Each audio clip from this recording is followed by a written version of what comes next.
జై వీరభద్ర సార్ నమో నమ.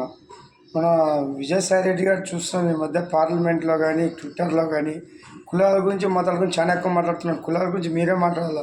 ఈరోజు ఏది చేసినా కమ్మ రాజధాని అమరావతిని ఈ విధంగా డిఫరెన్స్ చేస్తున్నారు. మీరు వచ్చినప్పుడు కులాల గెజ్జి మతాల గెజ్జి ఎక్కువైపోయిందని, కుల గెజ్జి ఎక్కువైపోయింది. ఎందుకంటే ఒక వ్యక్తిది వాళ్ళు స్టామినా బట్టి వాళ్ళ అర్హతలు బట్టి పదవులు ఇస్తారన్న, అంతేగాని కులాలు ప్రస్తావన తేకూడదు.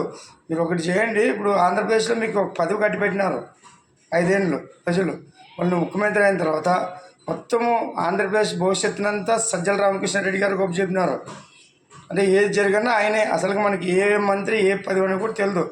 మీరు మాట్లాడతారు అన్ని సామాజిక వర్గాన్ని న్యాయం చేస్తామని అన్ని పదవులు ఇచ్చినా సజ్జల రామకృష్ణారెడ్డి గారిని ఏదైనా ముందుకు పోయిందా? మీరు ఏదైనా మాట్లాడాలంటే సజ్జల రామకృష్ణారెడ్డి గారు ఇంకొక అధికారులతో మాట్లాడాలి. ఇవన్నీ ఉన్నాయి. డైరెక్టర్ జగన్తో కూడా మాట్లాడేది కూడా లేదు మీకు.